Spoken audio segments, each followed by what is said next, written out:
De la politique, on passe à l'économie. Et pour ceux de nos auditeurs qui auraient été tentés d'investir dans l'immobilier à Berlin, une ville qui monte, comme on dit, un mot d'ordre, Axel de Tarlet, dépêchez-vous.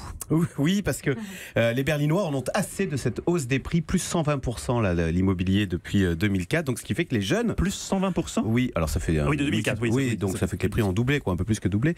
Et du coup, vous savez, c'est Berlin, comme toutes ces grandes capitales, a ce même problème avec des jeunes qui n'arrivent plus à se loger. Donc le maire de Berlin propose une méthode radicale. Il veut réserver la ville de Berlin aux seuls Allemands, enfin interdire aux étrangers de devenir propriétaires à Berlin. Et en fait, il s'inspire d'une mesure qui vient d'être prise. Ça, alors, ça n'est pas légal. Vous avez raison. Non, alors l'Union européenne, il doit y avoir une libre circulation, exactement. Etc. C'était. Ah pardon, excusez-moi. Je vous avais fait une petite. Non, mais je voulais d'abord. Non, mais vous avez raison. Donc je zappe l'inspiration. C'est ce qu'ont fait les Néo-Zélandais.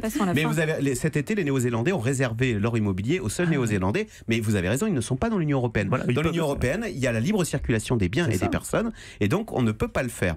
Alors maintenant, bon courage pour me faire ma relance que je vais faire écrite. Mais moi, est-ce qu'on pourrait faire ça en France? Mais oui, mais je vous la fais quand même. Expliqué qu'on pouvait pas le faire en Berlin. Mais alors en France, pas plus qu'à Berlin. On n'a pas le droit de le faire. Qui veut le faire en France? Ce sont les Corses, souvenez-vous. Ah oui. Les Corses qui veulent créer un statut de résident pour réserver. Ils en ont assez de toutes ces résidences secondaires qui sont vides toute l'année, et donc ils voudraient réserver l'immobilier à ceux qui peuvent prouver qu'ils sont là depuis 5 ans en Corse.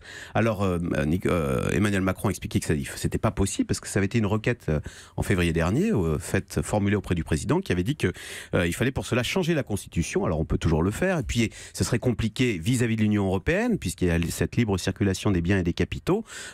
Donc si on limite enfin bref, donc c'est assez compliqué, mais ça pose quand même le problème de cet immobilier qui augmente, qui est acheté par des gens qui ne vivent pas dedans, qui en font des Airbnb, etc. Et dans toutes ces grandes métropoles, on a ce même problème. Je vous rappelle l'histoire de Bordeaux, dont les prix ont augmenté de 12% en 2017. Et souvenez-vous, les Bordelais, vous savez, on aime toujours accuser les autres, avaient accusé les Parisiens de faire flamber les prix. Donc vous allez voir, peut-être qu'il y a une petite graine qui va se planter dans la tête d'Alain Juppé, d'interdire aux Parisiens d'acheter, de devenir propriétaires à Bordeaux. Vite, investissez à Bordeaux. Voilà. C'est le conseil d'Axel de Tarlet.